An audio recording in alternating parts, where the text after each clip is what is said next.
Então, eu tive a sorte de ganhar 6 prêmios da CESP. No agradecimento, lembrei, lógico, da minha família, da minha mãe e esqueci da pessoa que me ajudou muito. Ele tem 10 prêmios, mas deveria ter 20.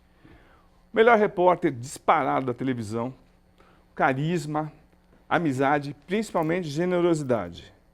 Mauro Naves, agora eu tenho a oportunidade de te agradecer. Muito obrigado pela força que você deu na minha carreira o tempo todo. Que isso, Cosmo, que isso. Prazer enorme estar aqui com você. Na minha carreira do Jornal da Tarde, nada era por acaso. Antes de sair de casa, eu falava, bom, eu vou entrevistar, como a gente tinha acesso, e vou esperar o jogador ou o técnico começar a ir embora para grudar no cara. Antes de fazer isso, algumas vezes você já estava lá, sem câmera, sem nada. Então, era estratégia minha. Vi o Mauro, eu tinha que esperar todo mundo ir embora para falar com o Mauro. E porque você usava o principal, mas o que você distribuía era sensacional. Isso mas eu sinto falta hoje nas coberturas, eu não sei, assim, não é saudosismo, é que a gente fala de como é que era antes e tal, parece que tá velho, isso é coisa do passado. A gente tem que aceitar o que está aí hoje. Né? Entrevistas coletivas, às vezes feitas até pelos veículos do clube, né? Sim. Veio a pandemia, mudou o processo e aí aproveitaram também para dar uma blindada aí e tal, e mudou muito. Mas esse tete-a-tete é que me fazia ser diferente às vezes, ter uma informação. Eu sinto muita falta disso. Tem negócio de mandar pergunta para o WhatsApp, questionar um cara, o jogador, ou o técnico, ou qualquer um ali. Então não é a mesma coisa de você encostar na pessoa e falar, opa, e olho no olho. Olho no olho, e aí? Vai acontecer isso mesmo ou não vai? Não sei o quê. Aí você sente se o cara está te desconversando, te tirando. Então, eu não sei como os repórteres atualmente, quer dizer, eu até sei, né? É muito ali, tem que criar uma amizade, por confiar no que está escrito no celular e tal, mas as oportunidades de estar junto, tete a tete, são menores em todos os aspectos, nas entrevistas, nos treinos, e na nossa época isso era facilitado, e eu gostava muito mesmo desse modus operandi de, vi aqui, isso aqui é oficial, mas vamos ver se tem alguma outra coisa ali extraoficial, então, isso fazia diferença. Só falta música de discoteca, vamos ficar em 80, 90 nessa entrevista grande parte, porque assim, eu nunca vi, falando sério, nesses 37 anos de carreira, um repórter como você, porque você, bonitão, carismático e você amigo e leal com as suas fontes, leal. Você chegava nos jogadores, em técnicos que nem queriam olhar para a nossa cara, não falavam, eram ríspidos. E quando eu via, você estava lá no maior papo, ou tomando café, seleção brasileira.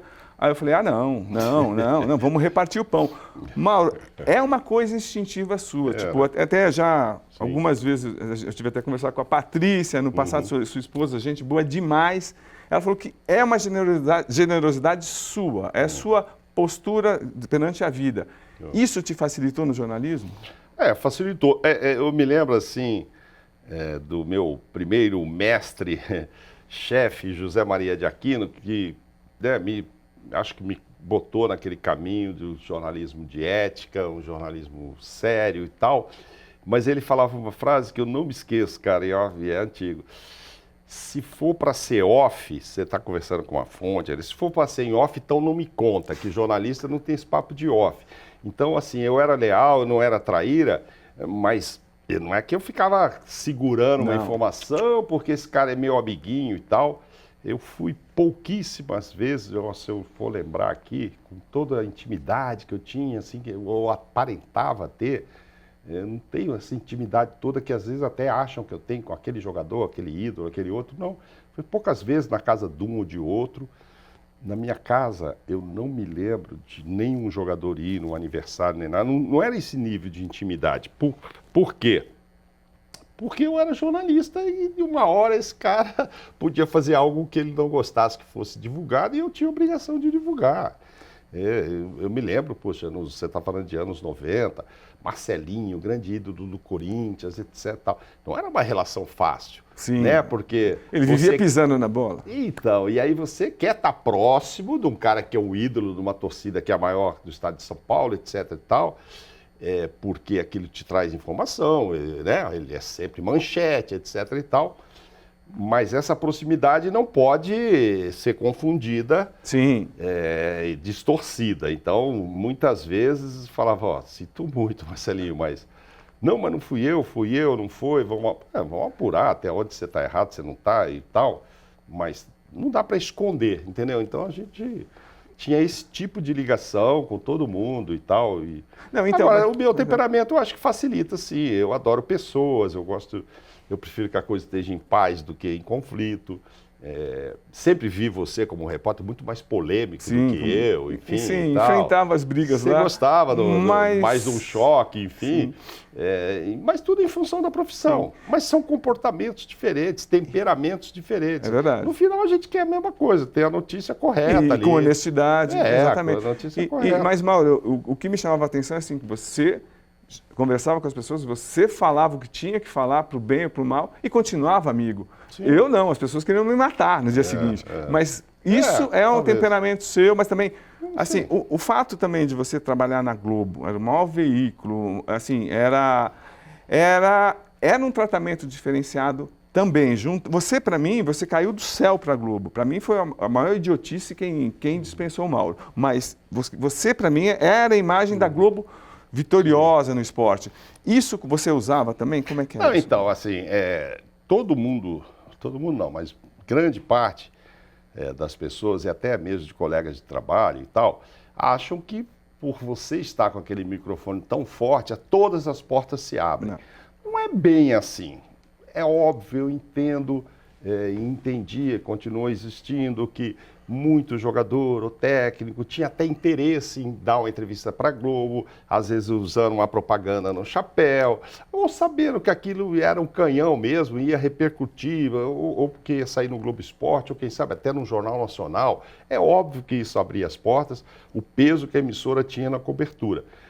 Mas tinha as pessoas diferenciadas para irem fazer aquilo também, usufruir daquilo, mas cada um ao seu jeito. Senão era fácil, você contratava 5 estagiários e mandava sair entrevistando todo mundo, cobrir todos os treinos, e você não teria o mesmo resultado de reportagens e tal. Então a gente tinha um time muito bom, eu era mais de notícia, eu gostava mais de hard news mesmo, convivia com o Tino, Marcos Uchoa, Pedro Bassan, com textos maravilhosos e tal. Um puxava o outro, né, Mauro? Então, aí a emissora ajuda, sim, ajuda a divulgar, às vezes facilita uma entrevista, essa entrevista é para a Globo, ok, o cara topa, porque sabe da repercussão, e às vezes se você estiver num canal de YouTube, o cara fala, não posso hoje, não vou. Tem essa diferença? Tem. Mas tem para quem trabalha na Record, para quem trabalha na Band, para quem trabalha na Globo, enfim, nas emissoras.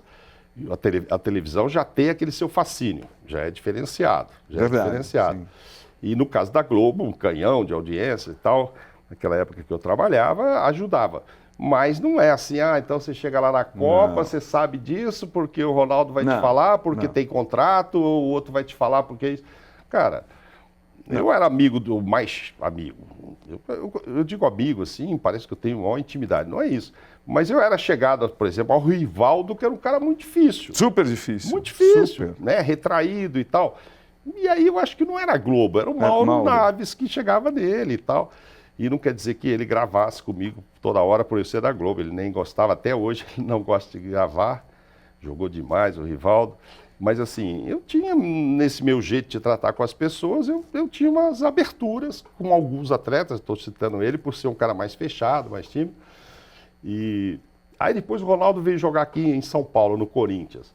Eu vi coleguinhas me escrevendo e tal, em blogs, sites na época. Ele só dá entrevista para o Mauro, porque o Mauro é da Globo, não sei o quê. Cara, quando o Ronaldo chegou aqui, Cosmo, em São Paulo, e eu percebi muito isso, eu já tinha assistido os 15 gols dele na Copa, estando no estádio. Sim. Tá? O Tino era e é muito mais, João Ramalho e outras pessoas da Globo, muito mais íntimos do Ronaldo, não é o meu caso. Mas eu, pelo menos, eu estava nas Copas com ele, eu vi os gols, eu tinha participado, ele conhecia a minha cara, eu conhecia a cara dele. Tinha muita gente aqui que nunca tinha visto o Ronaldo pessoalmente. Verdade. Não tinha visto. E nem ele tinha visto as pessoas. Ele muito menos, entendeu? Quem não cobria a seleção, não ia lá fora, não tinha visto o Ronaldo. Então, às vezes, dava uma pontinha de... vou dizer de inveja, um Sim, ciúminho nos sim. outros. Mas, cara, a gente já tinha uma história, tanto a Globo quanto eu. Se ele fosse jogar no Rio, então, o Tino teria uma abertura muito maior, porque tinha muito mais chegada dele, tinha feito mais coisas com ele. Mas ele veio para São Paulo. Então ele sabia Mas, Mauro, que tinha um cara aqui que, olha, trabalha na Globo, que ele já tinha dado várias entrevistas, e o cara estava na Copa, e o cara é confiável, tem isso também. Então, né? mas isso que eu quero deixar claro. É um caminho que você percorreu, não Sim, é só ele te reconhecer e dar entrevista porque viu o microfone da Globo. Não, é uma relação de confiança. É uma relação de confiança. É isso. Cara, tinha muito nessa época aí, muita história de noitadas, por exemplo, que é uma coisa assim, que tem até hoje. Sim. Mas hoje tem celular, tem tudo. O cara que vai hoje não ser flagrado é quase impossível, né? Um jogador que tenha notoriedade sair para uma balada aí e não ter uma foto, uma coisa, um celular que vá gravá-lo. Naquela época não tinha isso. Então, assim, você sabia que o cara foi na balada porque você também estava. Sim, exatamente. Você entendeu? Sim. Você também ia. Várias vezes até a gente se cruzou em balada. E era uma Sim. ótima, era sempre ótimas oportunidades de obter informações. Sim. Né? Sim, você tá lá com pronto. o cara, tá lá, pá, toma um negocinho aqui, o cara toma também, fica mais soltinho, aí você vai, conversa sobre a vida e tal, mas no final você busca um negocinho. Sim. Você busca uma informação profissional ali sobre aquilo e tal. Aí o que acontecia? Tinha muita gente que morria de vontade no outro dia divulgar que aquele cara estava na night e tal. Quando mais era importante era a notícia que você tinha. A notícia. E outra assim, se ele jogasse mal, entendeu? É uma coisa. Se ele jogou bem no outro dia, a gente cansou de ver na nossa época o jogador. Hoje em dia eu acho que é mais difícil eles darem esse migué de chegar aí pra maca, pedir uma massagem e tal, porque estava arrebentado, porque amanheceu. Hoje tem que correr com um monte de aparelho ali, medindo tudo nos caras. Que já denuncia. Já denuncia e tudo. Mas assim, eu não tinha. Pô, eu tava lá na noite também, o cara tava, ok. Agora, jogou mal? Eu vou falar que ele jogou mal. Jogou bem? Passou. Vamos comemorar de novo e tal. É o tipo de notícia também que eu acho que não cabia no meu caso. Para jornal, eu acho que já interessava o cara que tivesse uma coluna. Sim. Às vezes era o seu caso, para escrever, entendeu? Também tinha... Tem notícias e notícias. Uma notícia servia para você, às vezes não me servia. Então, a gente não tinha como passar isso. Mas a gente respeitava mais, mesmo em jornal. Hoje mais liberado e parece que dá mais audiência até do que a própria notícia. Assim. Eu nunca vi um jornal nacional, ninguém fazer uma matéria para falar, não, mas é porque ele estava na noite. Não, sabe, não é o tipo de assunto que cabia ali. Mas era legal você ter essa informação. Sim. Porque você ia ver que o cara... Se não rendesse... Não rendeu, porque, pô, a balada foi pesada, enfim, pô, eu saí de lá tal hora, imagino que hora ele foi. Mas não como notícia em si, mas era uma informação para você. Você sabia que estava rolando. E se eu tivesse a oportunidade de estar lá com o jogador, eu tentava tirar alguma coisa, fosse um dirigente, um jogador, um dirigente também que você encontra. São momentos que o jornalista tem que aproveitar. Tem que aproveitar, sim. Não necessariamente noticiar tudo. Talvez não interesse. Para o meu veículo não interessava. Para outros, pode ser que interessasse e você mesmo adorava, Cosmo. Se não rendesse, mas a gente esperava. Futebol é só esperar. Se render, tudo bem. Agora, Mauro, que equipe que era aquela? Galvão Bueno, você... Tino Marcos, Arnaldo César Coelho. Que time é esse que o destino formou? Foi um timão, né? Foi um baita time. Eu entro nesse time depois, né? O Tino já vinha antes com o Galvão, o Arnaldo. Da seleção, principalmente, eu entro depois. Eu cheguei a fazer jogos antes de fazer jogo de seleção com o Galvão, de campeonatos, né? Quando ele vinha aqui, enfim... Libertadores e tal, eu fiz jogos. Na seleção, o Tino está muito antes desse processo e era o Roberto Tomé antes de mim. Porque não era meio que aquela divisão, um cara de São Paulo e um cara do Rio. Aí o cara de São Paulo era o Tomé. E foi a partir de, acho que de 95 para 96, que eu entro nessas coberturas na Olimpíada de Atlanta. Foi quando eu me aproximei mais do Galvão, do Então, Tino que e tal. característica tinha cada um, Mauro? Você que viveu a intimidade de cada um. Eu e o Galvão gostávamos mais de jantar depois, dá para falar assim, fora do profissionalismo, de sair e tal. Não, mas o que o Tino Galvão tem sempre de bom? mais Não, o que o reservado. Galvão tinha de bom como narrador, claro. como profissional? O Galvão é muito eclético, né? Às vezes as pessoas não gostam dele, tem todo direito, tem os que gostam, outros que Sim. não gostam e acham ele chato, isso, aquilo.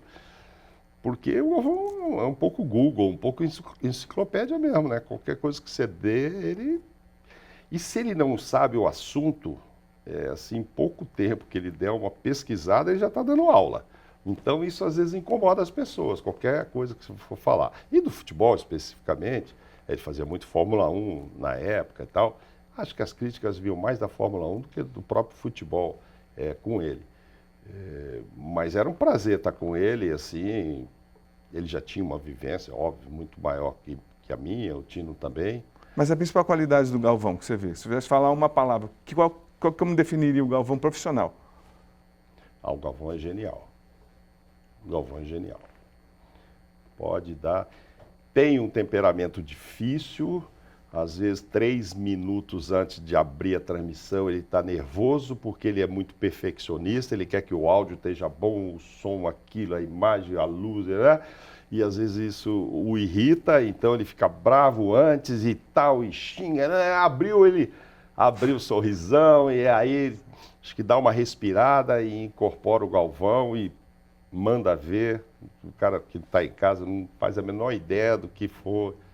Agora tem um documentário dele que as pessoas podem ter essa ideia de como é que são os 3, 5 minutos antes de estar no ar.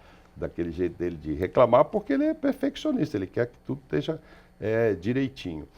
O Tino é uma facilidade de escrever textos maravilhosos e com muita rapidez, então às vezes acabava o jogo e o Tino tinha uma coisa que eu não tinha, e eu acho que ele, o Bassan, assim, que escreviam muito em cima da imagem, né? E como eu trabalhei muito com o Tino, é impressionante como ele se aproveitava de uma imagem para desenvolver um texto. Isso para a televisão é fundamental. Fantástico.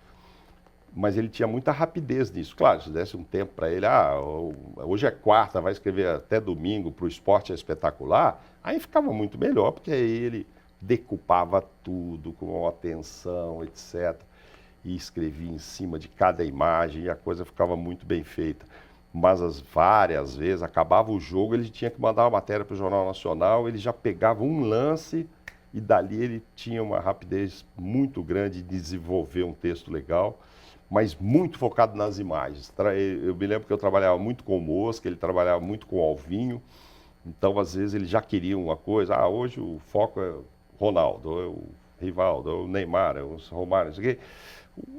O Alvinho já fazia algumas coisas para ele, ficava em cima mais do cara, e quando acabava, falava, tenho esse lance aqui, ele pegando, sei lá, um grão, caiu a correntinha, ele está pegando no chão. Era só falar isso pro Tino, você tem essa imagem, ele ia lá olhar só essa. E em cima disso, então ele era muito bom nisso. O Arnaldo muito divertido, né? O Arnaldo muito divertido, experiência, final de Copa do Mundo. Ele quebrou um padrão, ele começou a ser um comentarista de arbitragem. E eu discordava do slogan dele, né? Que a regra é clara. Eu nunca achei, até hoje, né, quase? Concordo. Que a regra não é clara. Mas o Arnaldo é tão genial que ele conseguiu firmar esse slogan, que eu acho que é um slogan mentiroso. E como companheiro, também disse que ele era sensacional. Você é um pouco mão de vaca, né? O Galvão mais mão aberta na hora de pagar o jantar, o vinho. O Arnaldo, super bem de vida e tal. Mas mais reguladinho, né, Arnaldo? Arnaldo já... Galvão não, Galvão era daqueles de pagar a conta geral e tal, com tranquilidade e prazer. E, Mauro, eu também estou sendo super injusto com o comentarista. Sim. Como era o Casagrande entre vocês? Eu ainda trabalhei um pouco com o Falcão. Então, Falcão e Casagrande, por favor. Primeira Copa que eu fui, o Pelé, em 98, então, comentou. Por favor. Mas assim, não é... Mas como é que eu era? Eu ficava ali na cabine com eles, não tinha essa intimidade, né? Na hora do jantar, como que era o Pelé? Como que era com vocês? O Pelé eu tive poucas oportunidades trabalhando pela Globo. Sim. mas eu já o conhecia, e aí posso contar depois para você, desde o início dos anos 90, fora da Globo. Eu conheci, Conta já. Conheci o Pelé no Gallery, que era uma boate que Sim. tinha em São Paulo. Eu também ia para a boate e também tal, e eu o conheci através de uma amiga comum, e aí foi muito legal. Obviamente, para mim, Pelé, caraca, Pelé, né? Eu vi uma vez o Pelé jogar, uma vez lá em Brasília, mas nem me lembrava disso, tal, não acompanhei a gloriosa carreira, até por questão de idade e por não morar aqui em São Paulo, do Pelé. E quando eu conheci, pô, cara, você fala, pô, esse é o máximo, né? Esse é o máximo mesmo e tal. Isso era no início dos anos 90. Pô, essa noite mesmo, nós saímos de lá, fomos para o apartamento do Pelé tocar violão, 4, 5 horas da manhã, cara, eu olhando lá, falei, pô, tô na casa do Pelé, caraca, aí, o cara tocando violão para mim, tá tocando muito bem não, mas eu achando o máximo, né? Demais. Óbvio. E aí coincidiu, cara, olha só, teve uma agência que fez passe um Réveillon com o Pelé, era esse o mote do Réveillon. A pessoa pagava, entregava e não sabia onde seria esse Réveillon. Aí as pessoas, hoje em dia eu não sei nem se seria possível esse tipo de promoção, porque todo mundo entregou o passaporte para a agência, ela providenciou os vistos, hoje normalmente a pessoa tem que ir Sim. e tal, não sei se conseguiriam fazer esse tipo de promoção. Foi todo mundo para Guarulhos, entrou no avião sem saber para onde ia, Que só loucura. sabia que o Pelé era o cara que estaria no Réveillon e estava no avião. Só lá, eles deram umas dicas, ó, nós vamos para um lugar ensolarado, leva calção de banho, mulher biquíni, aquela coisa, roupa fresca, não sei o que, mas aí ficou dentro do avião, cara, pra você ter uma ideia, ninguém sabia, então vamos para Cancún, não, será que é na Colômbia? Não, será que é no México, mas do outro lado? Sabia que era para o exterior e que ia ter sol, então ficaram chutando tudo aí para cima. E no final era para Cancún. Então, eu passei uma semana com Pelé. Você foi? Eu tava que a Globo mandou ou você que quis? Não, a Globo sabia disso, não. Eu fui por outro tipo de amizade que eu tinha e me convidaram. Eu fui de convidado. Cara, aí o que acontece? Eu já conheci o Pelé também, é meio a história do Ronaldo, conhecia. Não era íntimo do Pelé, mas até na casa dele eu já tinha ido, mas aí ele já tinha encontrado. Você, então assim, todos os outros tinham pago para ir lá, mas ele não conhecia praticamente ninguém. Então assim, fiquei muito próximo dele ali uma semana, cara, todo dia jantava na mesa dele, almoçava, fomos para a praia, jogava vôlei, quem perdia tinha que tomar tequila. Que barato. Pô, um barato. E isso foi no início dos anos 90. Ele foi lá depois na Copa, eu não estava em 94, né, que ele fez, só de 98 que fui encontrá-lo. Mas tive naquele começo esse tipo de coisa. Aí sim, fui lá no museu dele, fui na casa dele em Santos, fazer entrevistas, etc. e tal. E para mim o máximo, né, senti muito quando ele foi agora, porque... acho que não vai ter ninguém igual. E lá fora valorizavam muito mais do que aqui, né? Inacreditável, né, Mauro? Imagina no México. Cara, quando a gente desceu no aeroporto, nossa. Claro, a própria agência já tinha programado algumas coisas, mas as pessoas ficavam enlouquecidas. Pelé, com ele, passamos uma semana, tinha uns jantares temáticos e tal, então nem tudo era só no hotel, a gente toda noite saía para fazer algum lugar, nossa, garçom, povo lá fora, todo mundo, uma idolatria merecidíssima para ele.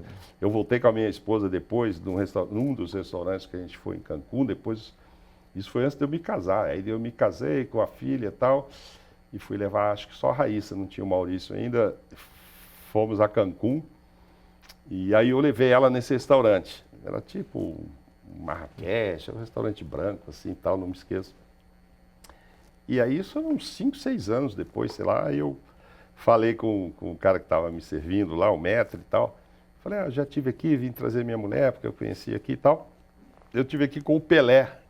Aí ele falou, você estava naquele dia, naquele jantar? Espera aí. Ele foi lá dentro, trouxe o cozinheiro tinha uma foto com o Pelé, que guardava lá na cozinha, 5, 6 anos depois, lógico, guardava.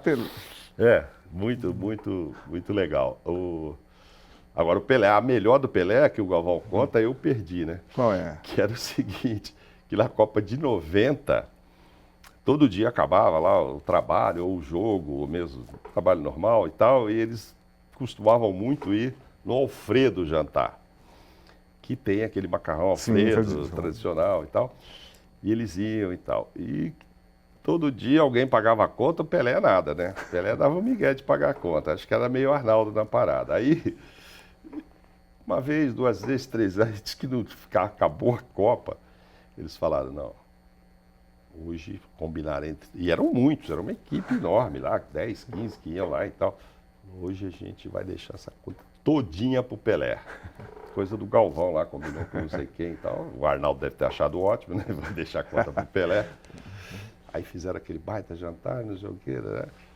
Quando veio a conta, botaram na frente do Pelé.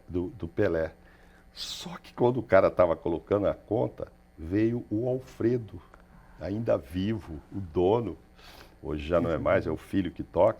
O dono abraçou o Pelé por trás, chamou o fotógrafo oficial, veio, plá. Valeu. Aí pegou a conta. Não, Pelé, hoje é por minha conta. Aí ele foi embora.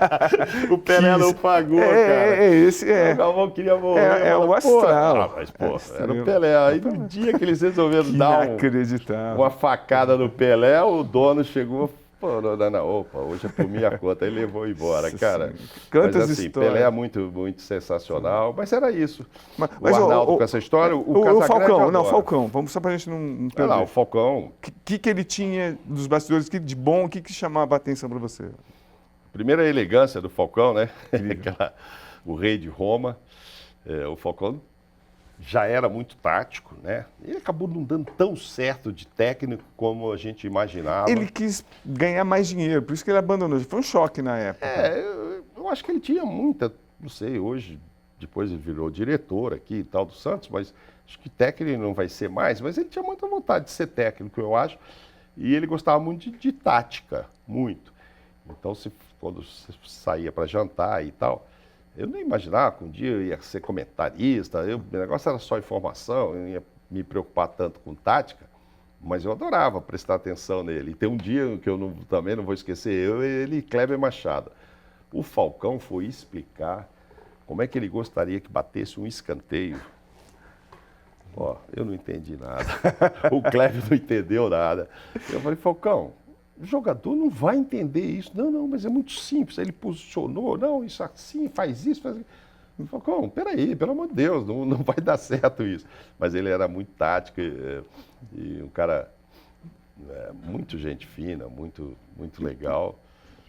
Eu não me esqueço também um dia que ele foi fazer o Bem Amigos com blazer branco, o bege, ou claro, né?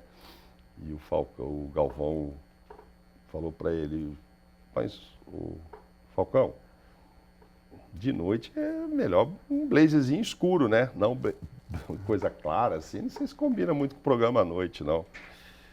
Galvão, quem é o rei de Roma? O rei da elegância. Quem faz o estilo? Então ele era muito estiloso, muito legal. Tal. O Casagrande, totalmente diferente. Eu adoro o Casagrande, adoro. Consegui ter bastante intimidade com ele durante um período, porque dessas viagens, porque ele é mais estranhão, assim, né? Ele não morre de amores por todo mundo também, tinha lá suas coisas. Mas eu me identificava muito com ele, muito, viajamos. Ele era o rebelde da equipe? Essa é a impressão que dava para fora? Não, ele é o que eu vou falar e pronto, ou não? Como é que Cara, era? ele era verdadeiro, assim. Eu soube depois, eu ficava sabendo às vezes até por ler as coisas. Sim. Não pode falar desse jogador, não fala bem disso, né? Sim, nunca soube que falaram na orelha dele. Ele que vai poder um dia dizer, não é para falar mal desse ou bem daquele. Mas ele falava que ele tinha vontade, e eu acho que ele é assim até hoje. Ele veio aqui e falou isso também. Eu falava que tinha vontade, tinha algumas coisas que eu sabia, que ninguém falava explicitamente, mas eu falava e, enfim. Aí ele de repente incomodava, então. Mas ele falava, e assim, eu acho que ele era muito respeitado, principalmente assim, o nosso diretor aqui, o Marco Mora, Sim, já faleceu, o Marquinho bancava muito ele, gostava dele, e sabia que contratou um cara que era muito autêntico. Não era um cara para você ficar moldando. E o Casagrande é assim Senão até ia ficar hoje. artificial se ele aceitasse, não ia ser o Casagrande, Não né? ia ser o Casagrande, não é? Não foi para aquilo que o contrataram. Aí é óbvio, às vezes você emite opiniões, você também tem hora que você tem que saber que veículo que você está, aceitar algumas regras, isso é normal, seja aqui na Record, lá na Lógico, Globo, na sim. Band, cada um tem uma diretriz, né? Você não é dono da emissora, tem que ter o respeito em algumas coisas. Então, Mas ele, assim, eu não via rebeldia. O uma Galvão coisa gostava muito verdadeira. de trabalhar com ele também, Galvão o ajudou muito quando ele teve aqueles problemas que ele teve que se afastar e tal, mas por carinho a ele. E o Casagrande sempre superou tudo. Mas eu não tinha... Ele tem essa imagem do O Rebelde desde a democracia, corintiana, aquela história toda, mas ele virou até documentário, etc. Mas ali não, cara, ali é porque ele era autêntico mesmo. Agora, eu imagino que alguns se incomodavam, sim, alguns da direção e tal. Então, o não Casagrande, sei se necessariamente ele saiu da Globo por isso. o que o Casagrande falou, o que ele sentiu ao longo dos tempos, que as coisas foram mudando lá. De repente, você tocou o ponto nevrálgico, a direção. Sim. Tipo, vocês tinham uma liberdade sim. e isso passou a ser controlado e tipo, não passou a ser tão mais agradável, para ele pelo menos, como era. O que aconteceu, Mauro? Para ele eu acho que sim, eu acho que mudou a direção, enfim, e as pessoas Mas que não te assumiram... atingiu? Não, eu não saí No por dia a conta dia? dessa mudança Não. da No direção. dia a dia, não era um pouco mais tenso ou não mudou? Não. Eu fazia... Até o dia que eu saí, eu fiz normalmente o meu trabalho. Esse tipo de pressão que o Casagrande pode ter sentido e tal, eu não senti. Porque eles também tinham aquela história da escala, né? Eu acho que o Casagrande começou, de repente, a ver que eu já não estou sendo escalado para esse jogo, estou sendo para aquele, não sei o quê. E aí já sentiu. Aí começa a se achar escanteado ou alguma coisa assim. Quero voltar para uma viagem que a gente se encontrou no mesmo avião. A gente estava voltando 24 horas com a seleção brasileira, que o Brasil foi campeão em 2002. Aquela bagunça, aquele caos que foi aquele avião. Foi espetacular. Você é danado, porque tipo, o nosso lugar para ficar era na metade do avião para trás. Os jogadores comemorando a Copa do Mundo, da metade para frente. Você dava umas fugidas que eu vi para frente. O que você viu naquela viagem? Mas é que eu preciso de imagem, olha só. Então, mas olha o privilégio. Imagem, não, você é danado. Você não é sim. danado. Conta aí, você por favor. Você estava escrevendo para o jornal. Uma Sim. fotinho ali te resolvia, a foto da taça. Mas se eu pudesse estar lá na frente... Conta o que você viu, mano, por favor. Explica a situação, por favor, que é bem legal. Mas eu não lembro que você estava tão atrás, eu tão na frente, não. Eu me lembro que eu fiquei ali do lado da... Não, porque o Brasil ganhou a Copa. Não, e como é que sim. era o voo? Porque a gente foi para Barcelona, Malásia, depois Coreia. Então, como é que foi aquele voo? Então, eu não me lembro em que horas, de que momento ali que me avisaram, se o Brasil ganhar, você que vai no avião. Eu achei até que viria o Tino, mas eu não me lembro lá como é que foi essa decisão. Achei ótimo, maravilhoso. Cara, do avião, aquela história, aí é o que você tem, até hoje, eu também... Eram 24 horas, né? 12 horas até Los Angeles, mais 12 horas de Los Angeles para o Brasil. Você fala, preciso dar uma dormida, cara. Então, mas lembrando que os jogadores e a imprensa não ficavam misturados. Os jornalistas ficavam mais atrás e a metade do avião ficavam os jogadores, a delegação. Eu cheguei atrasado nesse voo, só para te contar rapidinho. Cheguei atrasado e aí... Eu vi o Ricardo Teixeira, ele estava muito bem na primeira classe, estava com o pé numa coisa que eu achei estranho, numa caixa metálica. O que tinha nessa caixa metálica, Mauro? A taça. Ele com os pés. Sim. E eu fiquei desesperado para puxar o fotógrafo, eu briguei com o segurança e não deixaram voltar. Porque você daria uma manchete, presidente da CBF pisa na taça. E saiu, e ele não desistiu. O que você acha? Ele estava pisando na taça, né, Cláudio? Ele estava pisando na taça. Ele estava descansando. Mas a taça estava fechadinha. E você acha normal? Você acha legal isso? Não, mas você queria que ele levasse ela lá em cima, guardadinha. Embaixo do pé, Mauro, pelo amor de Deus, você é um cara de pau. Mas não conta como é que você viveu. Eu não vi isso aí, se eu vi também, se eu não tivesse a imagem, isso que eu ia te falar. Não, como é que foi o clima? Isso é o tipo de coisa que eu não ia, talvez, relatar ali. O presidente está pisando a taça lá, acho que não, né? Mas eu nem vi isso. Cara, eu devo ter ido algumas vezes lá para frente, sim, falar com o Rivaldo, com Ronaldo, Roberto Carlos. foto. O Ronaldo começou assim, ele era casado com a Milene, Sim. que estava atrás. E a mãe dele também. Então tem uma hora que ela vai lá para frente ou ele vai lá para trás. Eu acho que ele manda a mãe ir lá para ficar mais confortável, ou para bater papo. Enfim, mas elas também estavam atrás. Mas eu não lembro se, você está falando aí, se a gente tinha meio que alguma coisa que impedia ficar circulando. Tinha alguma coisa, eram seguranças. Não, eu já tentei não. 20 vezes. Aí o que aconteceu é o seguinte, aí houve uma conversa, aí foi uma questão de falar com o Rodrigo, que por sinal está agora de novo. Sim, como assessor. De falar, e eu acho que é isso que ele pediu. Tipo assim, vamos lá fazer X minutos, você deve ter feito também uma foto lá com a taça, não do pé, mas aquele troféu. Tiraram aquele troféu para os jogadores. Passaram para a gente. Passaram lá, tal, para fazer. Mas eu fui basicamente a hora que estava lá, permitido fazer um pouco de imagem e tal. Depois, o que me passou na cabeça é assim, vou dormir ou vou ficar vendo o que acontece? Né? Conversa, é Milene, é Ronaldo, E uma coisa que me chamou a atenção e que eu relatei quando eu desci foi... E outra, eu tinha que gravar, não sei se você mandou material lá de Los Angeles. Sim, mandamos, tal. Quando desceu. Quando desceu em Los Angeles, então, eu também, eu tinha que gravar, entregar umas fitas lá, depois fazer umas outras para cá.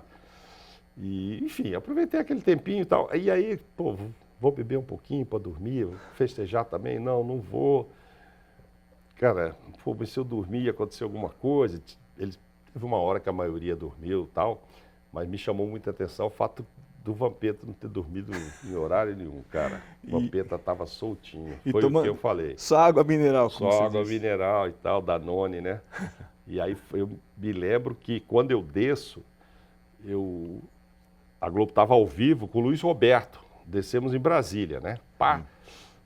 E aí me passaram para falar com o Luiz Roberto e eu te juro, cara, não sei se eu estava meio sonado assim, eu não estava entendendo que estava ao vivo aquilo. Eles estavam filmando o avião lá por cima e tal, desceu e tal, filmando a delegação que ia com a Ivete Sangalo pro Palácio. E eu comecei, aí caiu a ficha e o Luiz Roberto queria saber exatamente isso. Me conta, o que houve e tal. Aí eu me lembro que entrevistei lá em Los Angeles, no telefone, para você ver como era diferente, o Rivaldo para o Jornal Nacional. Nossa, que sensacional. Para o Jornal Nacional, porque deu certo no fuso horário, tal horário, certinho ali. E aí por telefone lá de dentro, porque a gente não saiu, né? A gente não saiu, nós ficamos lá dentro e tal, né? Por causa da imigração. E aí eu me lembro de relatar para o Luiz Roberto, entre outras coisas lá, agora você está me perguntando assim, não sei se eu vi tanta coisa diferente, porque eu não vi esse presidente pisando no troféu. Mas eu me lembro de falar, Luiz, assim, teve a hora que todo mundo festejou, a hora que todo mundo tirou foto, a hora que todo mundo dormiu. Quer dizer, todo mundo não, Luiz. Teve um que ficou o tempo todo acordado, tomando uma água mineral, que foi o Vampeta. Aí não deu outra, meia hora depois ele estava dando aquela cambalhota. Bem que o Mauro Naves falou que esse aí não dormiu, bebeu muita água. Ele já estava empolgadaço. Mas acho assim, foi legal.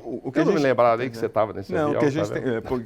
Não, eu lembro. Mas eu lembro bem de você. Agora, quem foi... Você sabe que eu pessoalmente, eu tenho poucos registros daquilo. Uma pena. Uma pena, cara. Mas não tinha celular para fazer tão com facilidade. Aquelas maquininhas, umas fotos que você nem revelava direito, você revela, perdeu.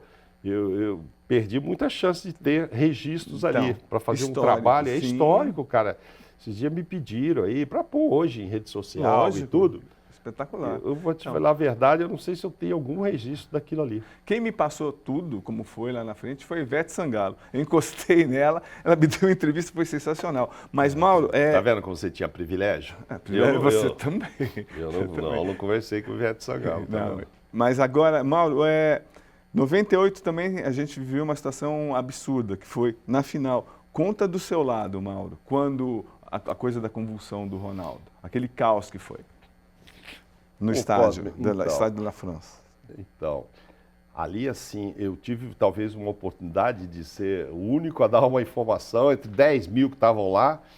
A gente estava na frente lá da concentração, os jornalistas, os caras do jornal sentados assim, e a gente comeu bola, a gente viu o ônibus saindo. Tá.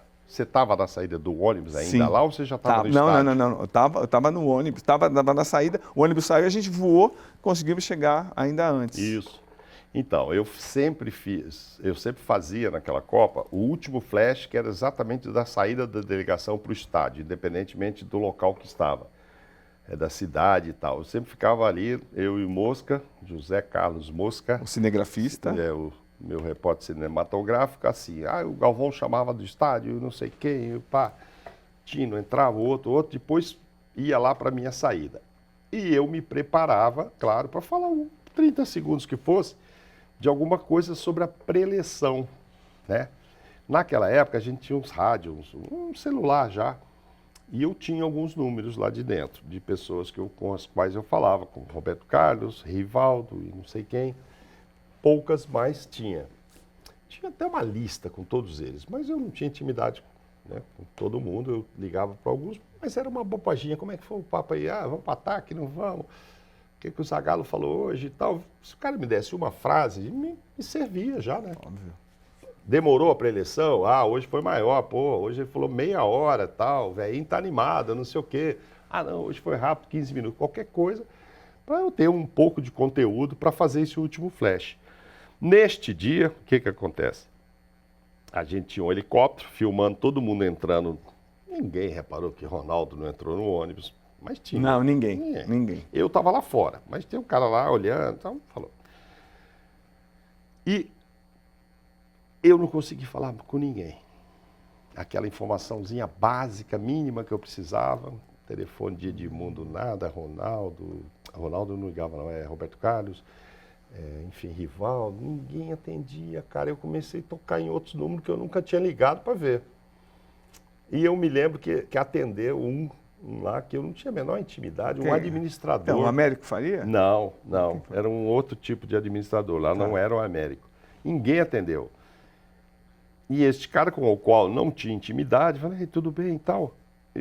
Tudo bem, como é que foi a pré-eleição aí? Ele falou assim, não, foi rápida, tá tudo bem.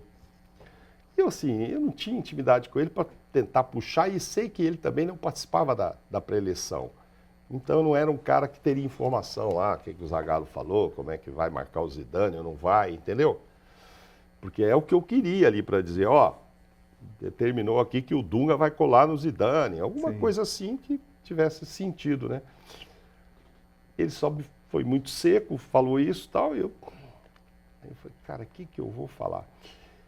E eu ia partir de um flash, o Marcos Uchoa estava no helicóptero, filmando por cima o ônibus saindo, e ele lá de cima é que ia me chamar. E eu estava meio mal de informação ali. Eu falei, vou falar o quê, cara? Eu não consegui. Não vou falar dessa história que eu estou te falando, que falei só com um cara, que hoje eu não falei com ninguém, porque não tinha uma suspeita de nada. Né, de nada. Sai o ônibus, tá vazio o local do Ronaldo, que tinha já mais ou menos assim, né? Um senta aqui, senta aqui, tem a turma do fundão e tal, mas não é uma coisa que, naquele momento tá saindo, o jogador podia estar lá atrás, tá caminhando, você não vê. E outra, você não tinha nenhuma suspeição sobre, deixa eu ver se o fulano tá aí dentro. Nada, nenhum contundido ia jogar nada, tudo. Nada. E aí eu não me esqueço dessa cena, cara, que o Bosca tá filmando assim, o olho virado, o último cara era o Denilson. E o Mosca falava para ele, faz assim, né? Tipo assim, vamos lá. E o Denilson fez assim. E não me esqueço disso. O ônibus saindo, o Denilson com o dedinho. Como é que você podia imaginar? Eu estive com o Denilson, já falei isso com ele, mas, gaiato do jeito que é o Sacana que ele era assim. Podia ser, o Mosca querendo que ele fizesse assim, e ele, né, tá tudo mal, tipo, eu não vou jogar, então não interessa, sabe? Assim, coisa do Denilson, né? Super novo na época. Jamais. E a gente não tinha também nenhuma ideia de que pudesse estar acontecendo aqui. E ele queria dizer aquilo mesmo? Depois ele confessou? Ou que o negativo dele era alguma coisa ruim? Acho que o Denilson nem lembra disso, cara. Ele lembra do momento ali de gaiato que ele era, de fazer assim, mas não acho que ele estaria dizendo. Pode ser. Pode ser você acha que ele falasse isso. Eu sei que eu chego no estádio super surpreso também. Porque aí eu entrava no carro, que nem você, pegava o carro e ia embora. Eu vou lembrar que você ficava lá, o Fernando Fernandes ficava também. Tinha uma turma que fazia essa saída do ônibus, que era pra gente era mais a imagem mesmo ali, Sim. né? Não tinha como entrevistar ninguém nem nada. E quando cheguei no estádio, aí tava acontecendo aquela confusão caos. toda, Edmundo escalado. Porque saiu a tabela, saiu a escala com o Edmundo. Saiu, veio uma TV do Chile, um repórter do lado de fora aí me entrevistar. Eu falei, que isso? Isso é uma broma, uma piada. Ronaldo vai jogar. Ronaldo tinha dado entrevista pro Pedro Bial, dizendo que estava muito bem e tal. Aí foi a correria para apurar o pós. Mas o antes, assim, imagina, se alguém atende telefone, né, e me dá uma dica que Nossa, você entendeu? explodia. Eu ia explodir ali e fala, pô, né? Furo mundial ia ser. Aí ia ser o furo mundial. Mas assim, não acredito também que um jogador talvez fosse, sei lá, pensando, vai falar, não, tá ruim porque o Ronaldo tá no hospital. Não sei. Não sei. Eu sei que eles preferiram ficar com o telefone desligado e tal. Mas, ô, Mauro, tirando a difícil. Nike que comprou a Copa do Mundo, comprou essa final, agora falando sério, como é que foi, o que você apurou da convulsão do Ronaldo, o que o Sampaio Mas falou você tem pra cara de que acha que a Nike comprou mesmo. Então, Esse é o e aí problema. garantiu a Copa 2014 aqui.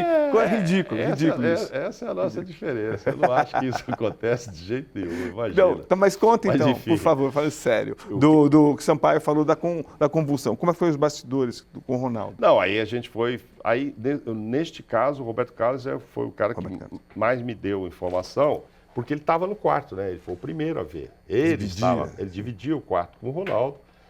E ele que deu toda a dica. Eu não me lembro se ele usou a palavra convulsão, ou se ele ficou meio preocupado em usar essa palavra, tipo esperando que o Ronaldo falasse sobre isso e tal. Mas aí ele me contou os detalhes, que ele estava dormindo, eles estavam vendo televisão e tal.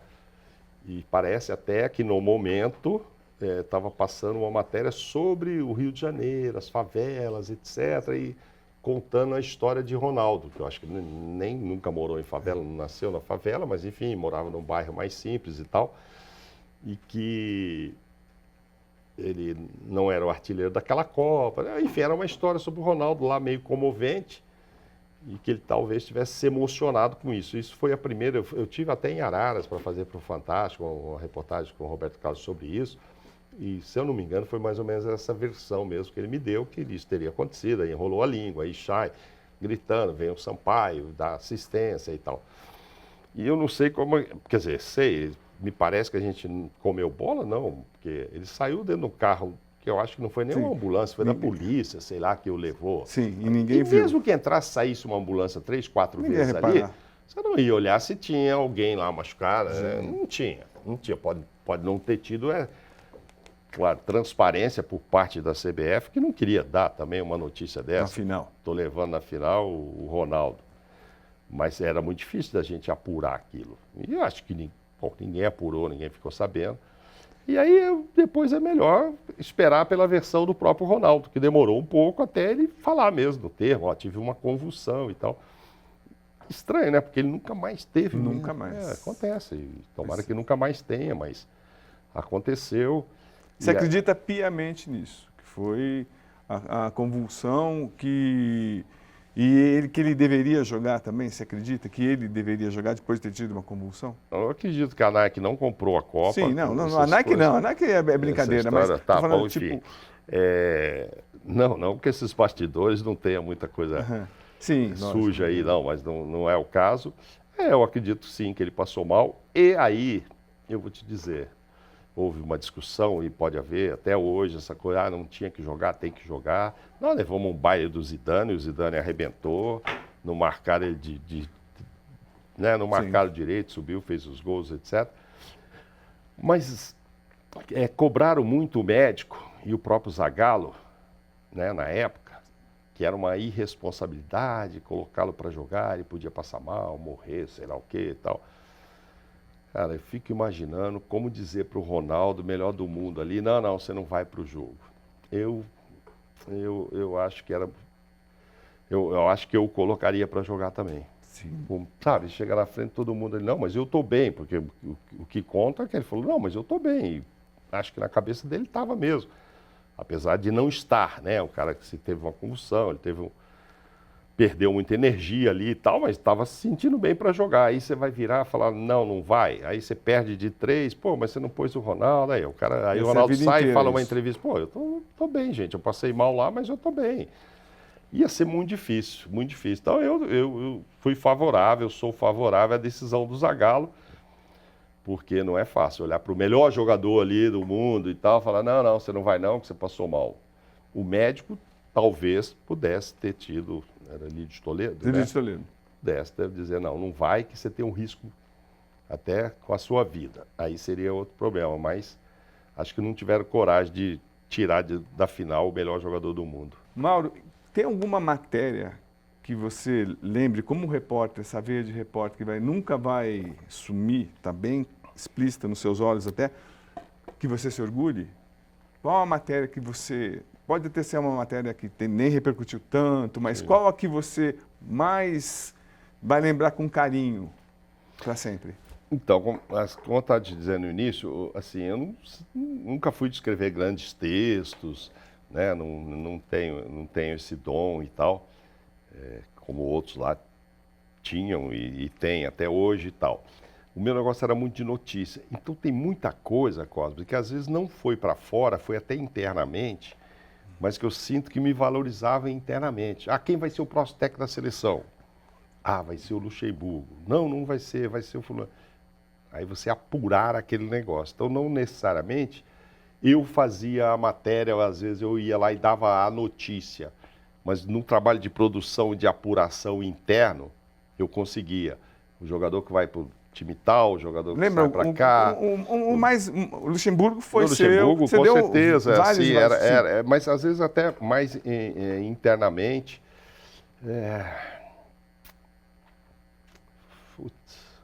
Assim, porque o meu era muito notícia.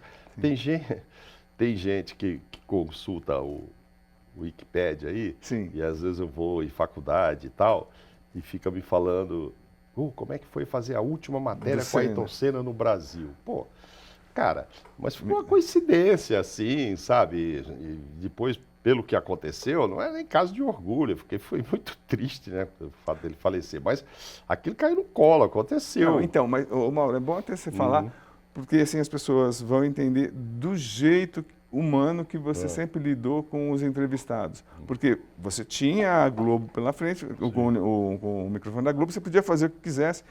Com o Senna você poderia ter sido até, se aproveitar de um treinamento dele, só filmar e depois, me diz aí como é que foi. Você não, você fez a questão até de ir contra a orientação da chefia e foi muito mais honesto. Como é que foi?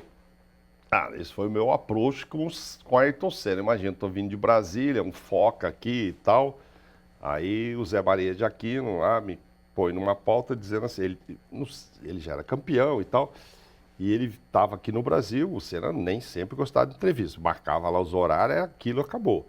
Ele não vivia dando entrevistas por aí. E eu nem o conhecia, enfim, na época, era Galvão, Reginaldo, Cabrini, muitos outros que o cobriam ali o dia a dia.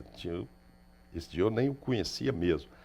E aí o Zé Maria me manda ir na PUC, na USP. Falou, o Senna vai ali na USP, ele vai lá agora correr com o preparador físico dele às 4h15 da tarde, que ele é muito metódico, ele vai chegar lá às 4 horas, 4h15. É do portão tal que ele entra, não sei o quê, você vai lá, esconde o carro lá, fica quietinho. Quando ele chegar, você vai nele lá, eu não sei o que tinha acontecido, se ele tinha ganho uma corrida, ou se ele tinha perdido, tinha algum assunto que interessava ele ter a opinião dele ali, e que ele no aeroporto não tinha falado, nem lá e tal. Mas enfim, tinha que fazer uma pergunta pro Senna tal. Aí eu fui. Aí, portão tal lá da cidade, fiquei esperando. Carro meio escondido debaixo de uma árvore. E o Zé Maria tinha me dado toda a dica. Vai chegar num carro tal, assim, a sair. E não tinha muita gente no estacionamento. Muito pelo contrário, estava muito vazio. Era uma tarde durante a semana. Quando ele encostou, o cinegrafista, não me lembro agora qual era, que nem era o Mosca, já estava com a câmera ali e tal. Eu falei, peraí, me deu uns 5 minutos, cara. Eu falei, isso aí é o Ayrton Senna, cara, eu nunca vi. Puta ídolo. Ídolo nacional, até que você definiu bem, né? Ídolo nacional, eu acho que o último grande nacional, né? Assim, você gosta não de era do jogador futebol, de futebol. mas Ele sim. não, né? Ele fez muita gente dormir tarde para ver nas madrugadas e acordar cedo para ver as corridas. Apaixonante. Aí, falei, não vai ser assim não, fica aí. Aí resolvi, cara, ir sozinho falar com ele. Quando eu cheguei, ele estava abrindo o porta-mala para pegar lá tênis, aquelas coisas e tudo, ele até levou um susto, sei lá, assalto, né? Eu falei, Ayrton, ele assustou, né? Ali não tinha ninguém e tal.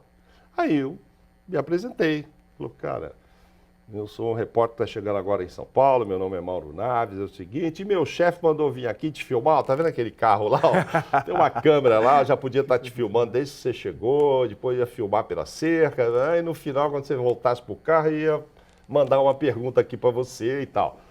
Aí ele me olhando, só escutando. Eu falei, eu achei que não era correto fazer isso, mas tem o seguinte, cara, se eu voltar para a redação sem uma resposta sua, uma imagem, Se mata. aí eu também tô frito lá com o meu chefe, pô. Como é que a gente faz aqui e tal? Ele olhou, eu acho que ele gostou de eu ter me comportado assim e tal. E também guardou a minha cara a partir disso. Aí, bom, aí foi lá e falou, ó, vou tomar um banho lá, vou correr, pode filmar eu correndo um pouquinho, não me interrompa. Quando acabar, eu vou tomar um banho e aí a gente conversa. Acabou que foi melhor do que o meu chefe esperava, porque nós sentamos no meio-fio, perguntei muito mais do que só aquela pergunta, etc e tal, e foi tudo bem. Aí, enfim, foi a primeira vez que eu encontrei com ele. E eu nunca cobri Fórmula 1, não viajava, eu cobria aqui, quando era no Brasil, como todo repórter de esporte, acaba indo lá para o autódromo fazendo, mas eu não era especialista nisso, não participava da transmissão, não tinha nada a ver com isso. Mas ia lá para o autódromo e, claro, eventualmente tinha um Senna lá para a gente entrevistar e tal. E cheguei à casa dele, cheguei ao escritório dele em Santana, quando não era o repórter indicado lá que estava cobrindo e que precisava, eu ia. Eu não tinha outro, eu ia. Então tive alguns contatos com ele e tal, e lógico, idolatrava também pelas corridas e tal. E aí coincide, de 94, ele vem, vai correr no autódromo, perde a corrida, tentando chegar no Schumacher, ele derrapa, o carro vai para a grama e morre. Acabou a corrida para ele. Isso foi num domingo, né? Corrida aqui no Brasil. E ele estava lançando o carro da Audi aqui, ele que trouxe a primeira vez a concessionária da Audi. Então, na segunda e na terça, ele se dedicou a isso. Aí, na quarta-feira, após essa corrida, é que ele foi ao autódromo na hora do almoço para falar sobre a corrida. Sim. Então, ficamos até segunda e terça sem ter notícia de por que ele derrapou, como é que foi, né? Não tinha isso. Fizeram lá no domingo as matérias que tinham que ser feitas e tal, mas não tinha uma explicação melhor dele. A entrevista coletiva dele foi só na quarta. Só que o Zé Maria combinou, aí sim, aí entra a força da TV, era a TV que transmitia e tararau, combinou com o assessor de imprensa dele, e também era de interesse dele, que eu desse uma volta num carro da Audi para ele explicar como é que foi. Então a gente fez uma montagem disso. Então, pô, legal demais. E aí você vai falar, é privilégio? Sim, privilégio da emissora que transmitia, que tinha os direitos da corrida. Isso interesse normal dele em mostrar nesta emissora o carro novo que está chegando ao Brasil, que ele que vai vender, enfim. Então o que aconteceu? Ele estava lá, deu a entrevista, nós chegamos até depois, um pouco já acabando, porque não me interessava ver todo mundo lá falando com ele, não é que não interessava, é que também era longe de Interlagos, aqui da Barra Funda e tal. Nós chegamos, ele já estava acabando a coletiva com todo mundo, e ele tinha distribuído um reloginho de lembrança, um reloginho de plástico da Audi e tal, para todo mundo. A assessoria tinha entregue. Quando nós chegamos, ele brincou, pô, vocês sempre atrasados e tal. Eu falei, não, nosso negócio é depois, rapaz, não é agora e tal. Aí ele pediu para o assessor de imprensa, que trabalha até hoje, está vivo, graças a Deus, tudo, trazer o reloginho. Aí entregou 3. Um para mim, um para o Vanderlei Serboncini, era um repórter cinematográfico. Até Portugal. Né? Tá, exato. E o PJ eu não sei quem era. Então nós recebemos da mão do Ayrton essa lembrancinha e tal, guardamos lá no carro e fomos fazer a matéria. Demos 2 voltas. Uma com o cinegrafista dentro, o Vanderlei, que é quando eu o entrevisto, como é que foi? Chegou aqui e tal, puxei essa marcha e tal, né? Aí o carro derrapou, aí o áudio derrapou também. Sério? Isso é ruim mesmo, isso é fraco, cara. Você sacaneou ele. Lógico, se eu tivesse essa fita, cara, ia ser tanto que a gente espetacular. brincou.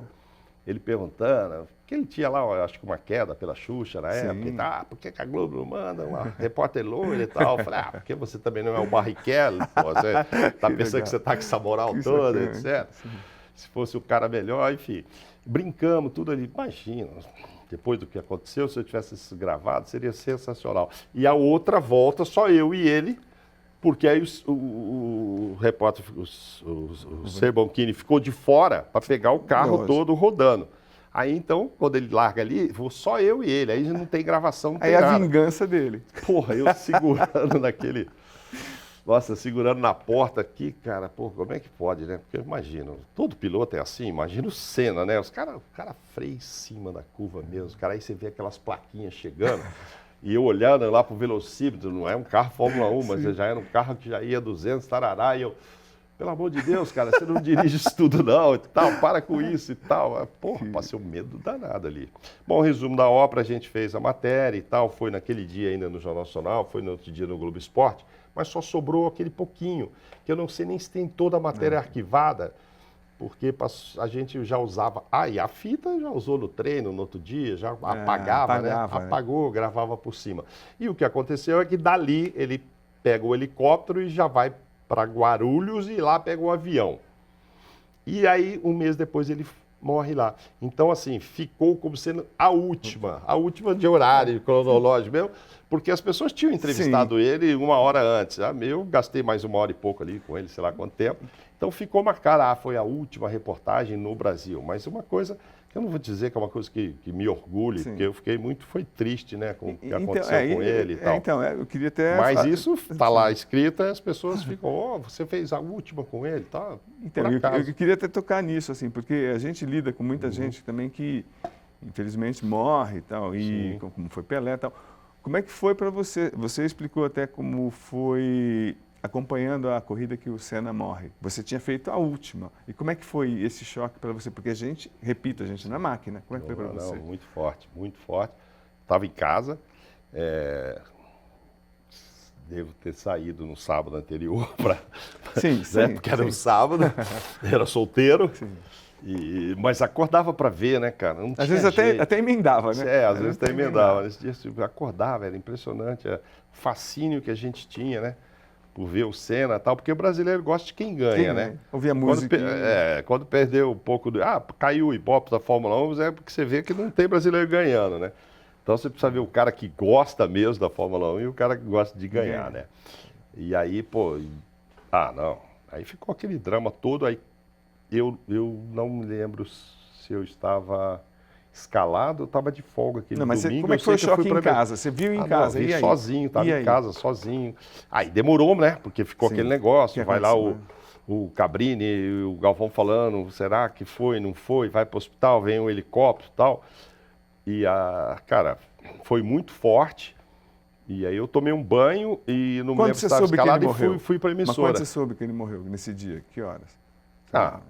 Cabrini da vida lá. E aí, a sua sensação? Você chorou também como muito? Chorei demais. Porque não teve como segurar e chorei muito no enterro. Eu fiz flashes do enterro aqui. Inclusive ele está no cemitério lá do Morumbi, que eu moro até perto. Já levei pessoas lá para vê-lo.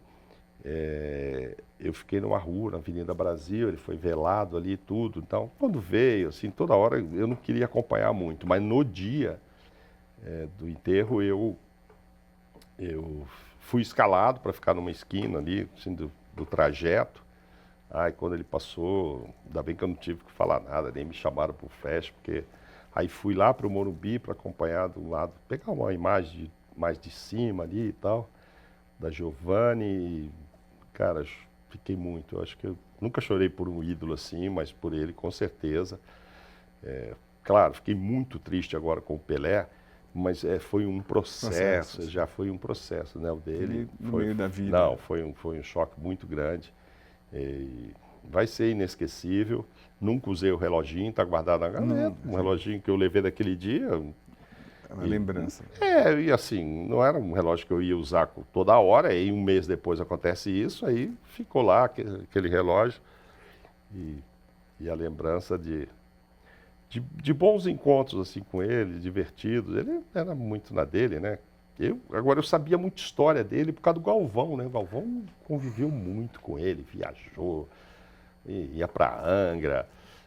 Agora mesmo eu estive em Angra, em julho passado, e comentei com o Galvão, a casa lá onde hoje mora o Kaká Bueno, filho dele, era lá naquela casa que o Senna ia, ele me explicando as coisas, contando as histórias, andar de jet ski, helicóptero, enfim.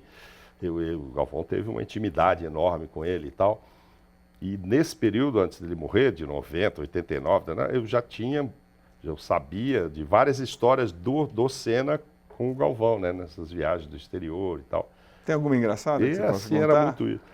Eles eram meio palhacentos ele era meio moleque, cara, umas coisas, tem umas histórias. Tipo uma só. Tipo jogar travesseiro no outro, abrir quarto, jogar... Sabe, parece coisa de adolescente, cara. Tem umas coisas deles de adolescente, enfim.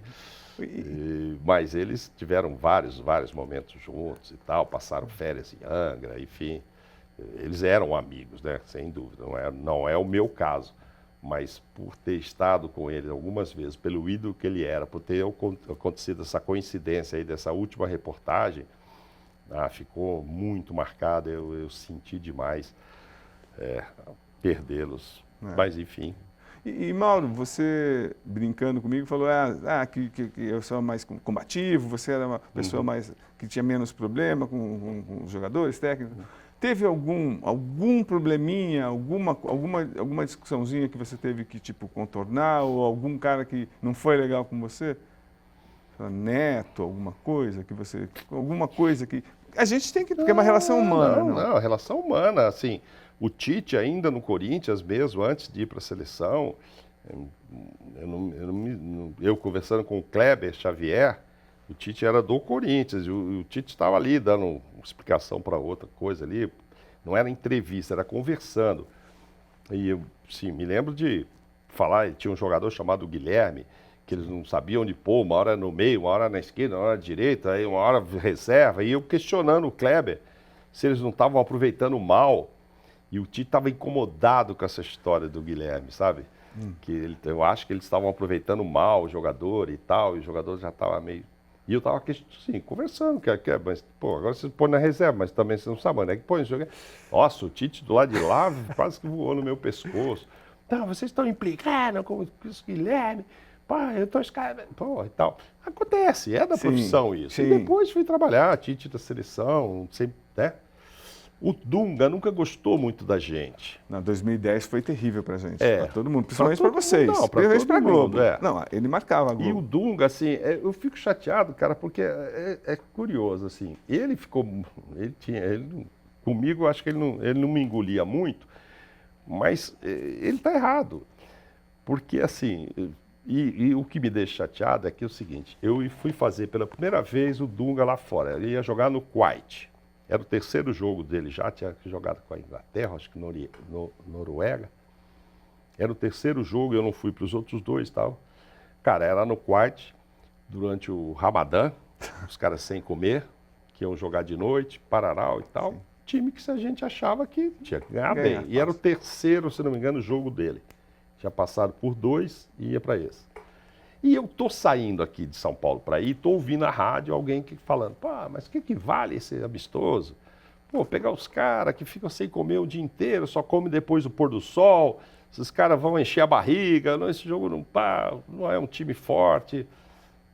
Não sei nem se era a seleção oficial do Kuwait ou se era um time, mas estava como Kuwait.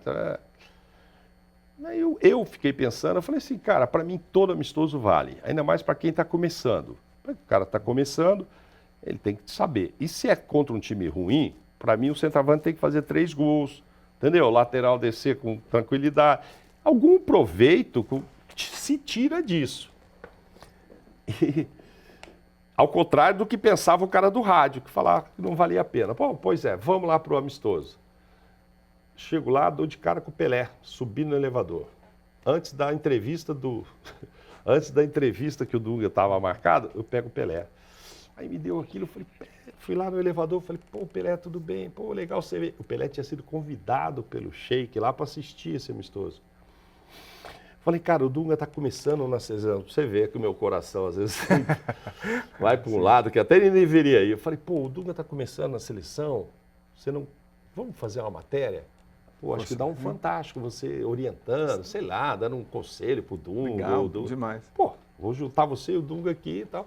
Então, assim, fui lá com uma boa vontade de encher a bola do Dunga, arrumei, antes de falar lá na entrevista, arrumei o Pelé ali para ele.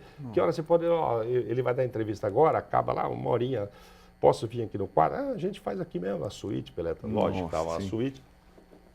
Vou para a entrevista do Dunga. Ah, um cara pergunta, veio a minha pergunta. Eu, lembrando desse cara aqui, eu falei assim, ô Dunga, que tipo de proveito você espera ter de um amistoso que os caras vão estar, acho que provavelmente de barriga cheia, os caras passaram o dia sem comer? Não, mas eu já ganhei da Noruega, eu empatei, o Brasil nunca ganhou. Não sei... E aí ele ficou achando que eu estava fazendo aquela pergunta para questioná-lo. Foi a primeira pergunta que eu fiz para ele como técnico da seleção. E tinha pouca gente. Imagina, o jogo era lá no quarto, pouca cobertura. Nem 10 negros do Brasil estavam lá. Era pequenininho. Então, assim, ficou aquele negócio. Pô, esse cara aí já está contra mim. Porque o Dunga nunca tinha sido técnico. Então, claro, a imprensa já estava questionando essa coisa dele. E quando eu pergunto isso, ele já ficou... E aí eu fiquei meio marcado por ele. Pô, acabou a entrevista, chamei o assessor, falei, não sei se o Dunga ainda está interessado em falar comigo, mas eu tenho o Pelé esperando por ele lá numa suíte. Se interessar ele uma matéria fantástica, fala para ele que eu estou aqui esperando por 2 minutos. Entendeu? Eu podia mandar... Então, fez bem. Ah, eu podia não fazer nada. E ele tal. foi? Lógico que foi. Eu fiz uma vontade, os dois lá e tudo. Mas nunca mais foi a mesma coisa. Não, aí nunca mais foi. Porque aí tinha outros... O Jaircy questionava muito ele. Sim. O Jaircy de Minas. Jaircy Carvalho. E aí o que acontecia? Eles achavam que a gente preferia que fosse o Luxemburgo. É verdade. Porque eu tinha coberto muito Corinthians, muito seleção com Luxa e não sei o quê, Palmeiras. Então ele achava que eu tinha preferências e que era contra ele. Não era, cara. Para mim era assim, era a seleção. Eu queria que ganhasse com o Dunga, sem o Dunga, era a seleção e tal. De uma maneira geral, ele não curtia a imprensa. É verdade. Porque ele tinha essa coisa de prevenção. achar que estava... Prevenção, todo mundo contra ele. E no meu caso específico era isso. E aí, por infelicidade aí, num dia, eu gravando um flash lá na Alemanha, ele, de manhã, estava treinando assim uns carinhas reservas. Eram os reservas. Os titulares estavam descansando, tinham jogado pós-jogo de um dia lá na Alemanha, jogou, ia jogar daqui do... E eu tinha que fazer um flash lá, 9 horas da manhã, eu olhei ele lá treinando e tal. E eu falei, acho que eu usei assim, Dunga... Mas ele estava ouvindo, ele ouviu. Tipo assim, que ele fez um trabalho meio tranquilinho, meio simples, eu não lembro o termo que eu usei. Que não era, fez um bate-bola aqui, não sei o que. Ele leve, uma coisa leve, fez um trabalho leve aqui com os caras e tal, blá, blá, blá. Reservas que não atuaram hoje ele fez um trabalho leve, não sei o que e tal. Ele achou que eu estava desprestigiando o trabalho dele. E até porque aqueles reservas, ele pôs quase todos para jogar no outro jogo. Mas aquele trabalho não era um trabalho tático com o time que ia jogar, era uma coisa do bate-bola ali, para soltar mesmo, o cara que não jogou e tal. Então esse tipo de coisa foi minando um pouco a nossa relação e tal. E quando acontece aquilo com o Escobar, então para você, aquela briga do Dunga, então você não deve ter estranhado. Não, para mim não, porque a imprensa toda ele já não curtia todo mundo, né? E aí não sei se tinha, assim, se aí era o problema também Globo. Eu sei que com o Mauro Naves ele não curtia muito, mas assim, por uma bobagem, cara, que começou mal, e eu fui lá, pô, ao contrário do que estava dizendo um repórter no rádio aqui, eu achava que o amistoso valia assim e tal, mas ele não É que no fundo também ele sabia que tinha tanta vantagem com um time que não se alimentaria. Né, não, mas foi aquilo, e o Brasil ganhou 4, 5-0, sei lá quanto, e é o que tinha que acontecer, cara. É ruim, então faz 3 gols lá, porque também se não fizer nada aqui, se eu perder esse amistoso, aí tá ruim. Mas enfim, a relação nunca começou boa, mas também percebi que depois não era só comigo.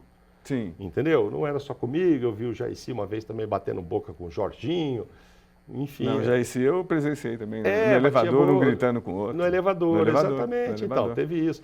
Então, assim, eu percebia que ele, de uma maneira geral, se pudesse, evitava a imprensa, né? Sim. Aí teve uma blindagem total. Aí você perguntou assim, uma coisa que você fez diferente.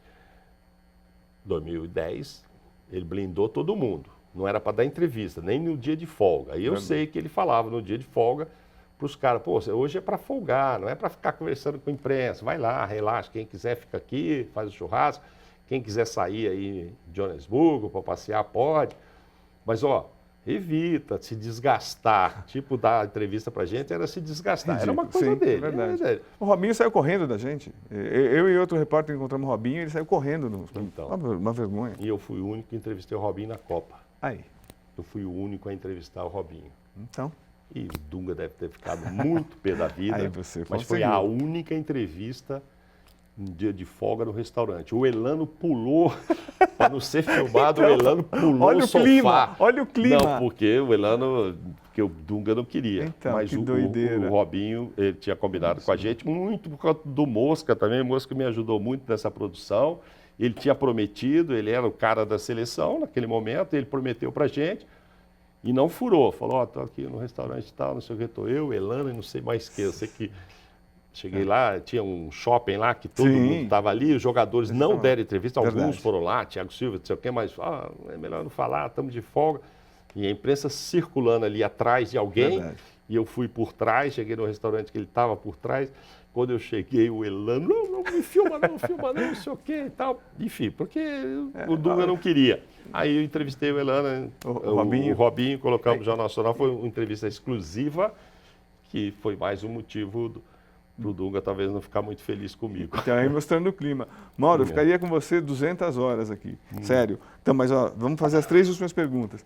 No 7-1 do Brasil, que o Brasil perdeu para a Alemanha, qual que foi a sensação? Porque a sensação que nós de jornal, a gente tinha também, era que, nós da escrita, que a Globo tinha um privilégio danado. A Globo até sabotou a seleção brasileira transmitindo os treinos, Sport TV e tal. E como é que foi essa situação? Porque eu adoro como você é feroz. A Globo sabotou. Sim. Sabotou. Não tinha um treino que a Globo não transmitiu. Nunca na Copa do Mundo de ninguém. É sua cara falar isso. Mas é verdade. Para mim, sim. Porque não é uma informação. Não, mostrava os treinos. Não tinha uma jogada ensaiada que o Filipão conseguiu fazer. Ele tentou esconder. Ele treinou 15 minutos o time do 7-1 por causa da Globo. Ah, tem isso? Tem isso. Eu nunca vi ele falando isso. Sim, mas... É você que acha isso. Não, eu acho não, eu sei, conversando com os jogadores. Mas falando sério, como é que foi a repercussão do 7-1? Você estava cobrindo, como é que foi para você? Para você, dane-se Globo, para você. Não, para mim bom. Como é que você estava? Então, eu estava na tribuna de imprensa, eu não estava dentro Porque do você campo. torce, é isso que é... A seleção eu torço muito mesmo. Eu me dou o direito de torcer, eu nunca divulguei meu time e tal. Sim. Lógico, eu tenho, como todo mundo tem. Mas eu fico na minha, fiz... Eu e Kleber Machado, acho que batemos números que poderiam entrar no Guinness Book de tanto de transmissão que nós fizemos. Um dia fizemos a minutagem, mais ou menos, de jogos assim. Quantos jogos? Você não falou isso, eu vi você falando isso com o Denilson. Quantos jogos, mais ou menos, você fez a seleção?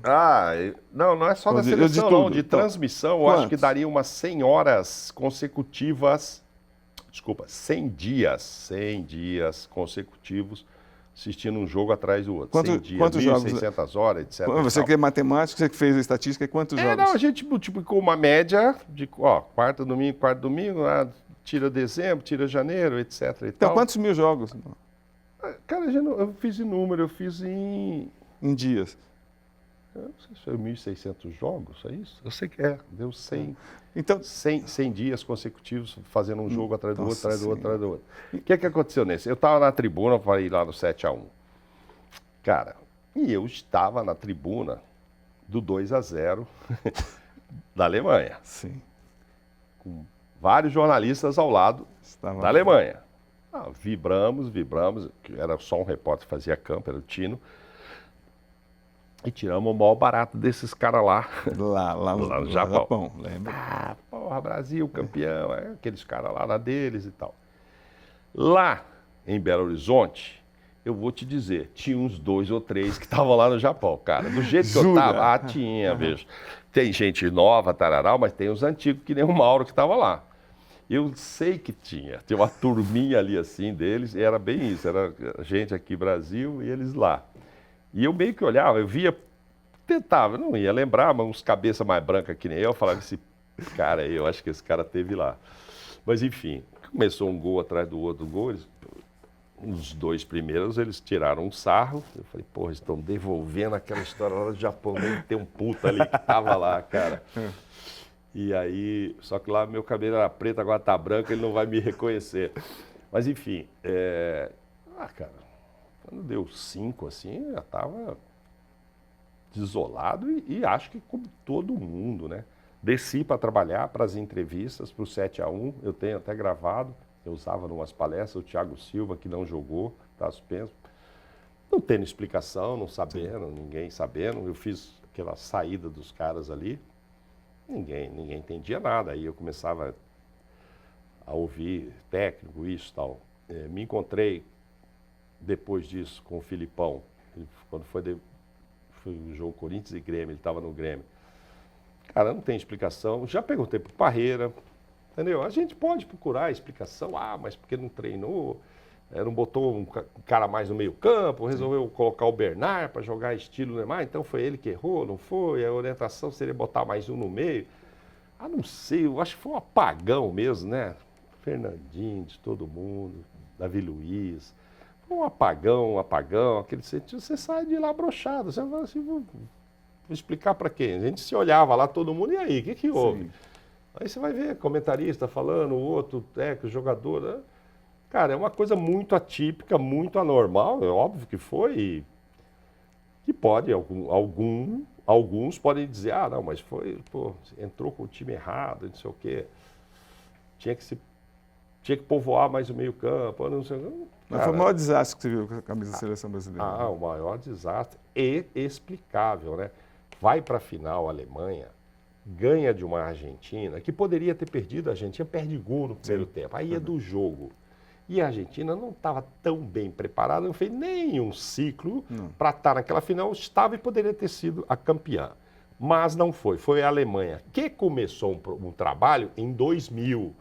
Isso que é legal. Quando eles, pela primeira vez, lá ficaram fora da primeira fase da Euro, contrataram técnicos, começaram com a história de fair play. Enfim, fizeram uma estrutura para chegar em 2013, a final da Champions ser entre 2 times da Alemanha, o Dortmund e o Bayern. Então tinha todo um trabalho. Tinha 6, 7 jogadores naquela final que começaram lá naquelas escolinhas de 2000. Ou seja, teve um trabalho, um reconhecimento, um merecimento. Agora, é do jogo. Podia ter dado a Argentina com gol no primeiro tempo, eles foram ganhar na prorrogação, enfim. Mas tinha sentido o que a Alemanha fez. Mas não era para 7-1, né? Mauro, as 2 últimas. A primeiro é só um comentário rápido. Você virou um comentarista brilhante. Eu acompanho você na ESPN, a transformação para mim foi sensacional. Como é que você esperava, você se preparou ou é uma coisa natural, Mauro? Não. Até nem tenho comentado muitos jogos, né? Eu tenho emitido opiniões. Sim, nos programas e tal. Falar, todo mundo para ouvir. Não, porque é o seguinte, foi um susto danado. Foi quando o Edu Zebini me convida para ir para a Fox e diz, não, mas não é para repórter. Porque é aquilo que você falou, quando eu saí da Globo, já que eu saí mesmo, sabe que eu não vou parar, vou fazer alguma coisa no YouTube, vou ficar mais tranquilo, ter mais sossego. Não queria voltar para a rotina de uma TV normal. Aí o Zebini me convida para ir para a Fox. Só que aí ele fala, não, mas é para ser comentarista. Eu falei, não, peraí, mas eu não estou preparado, é outra praia, é outra função. Não, vai ter... E as coisas são curiosas, porque ele falou, não, agora em março vai ter um Palmeiras e Corinthians, até o José vai narrar, Edmundo comenta mais pelo lado do Palmeiras, você comenta mais pelo lado do Corinthians. Eu falei, caramba. Aí deu aquele frio na barriga, eu falei, cara, não vai dar certo. Mas enfim, resolvi, tinha que mudar para o Rio, a Fox era lá, tinha um processo todo e tal. Mas, assim, o salário compensava, valia a pena isso e dentro de tudo que eu tinha visto, o que dá para fazer isso? Palestra, YouTube, não sei o quê. Eu falei, vou encarar de voltar. Mas era esse outro lado. E aí o que eu tenho visto, sabe, Cosme, é o seguinte, né, cara? Agora com rede social, antes eu só informava. O Flamengo vai contratar não sei quem, o Palmeiras está contratando não sei quem. Agora eu tenho que comentar se essa contratação é boa ou ruim. Você divide opiniões, graças a Deus que não tem unanimidade. Então, na rede social, vem lá, metade te batendo, metade te beijando. Mudou completamente. Uma outra coisa era só informar. Aí eu tinha só uma preocupação em ter, pô, vou lá no São Paulo hoje, pô, vou ver com o Dorival lá, quem é que ele está querendo pro ano que vem e tal. Tentar descobrir isso e tal, não sei o quê. Aí informar. Hoje não, você tem que dar a sua opinião se isso é legal ou se não é legal, sobre técnico, sobre jogador, sobre todos os assuntos. E muita gente concorda, mas muita gente também tem o direito de não concordar. Então você se expõe mais. Mas estou levando, estou pagando os boletos com isso. Está levando com brilhantismo. Agora, a última pergunta mesmo, na verdade, é só um pedido. Você que é um craque de televisão, manda só um recado para a sua grande companheira que te deu força o tempo todo, que eu tenho pouco contato, mas já me impressionou muito como mulher, para a Patrícia. Olha para a câmera e manda um abraço. Manda o que você quiser para ela.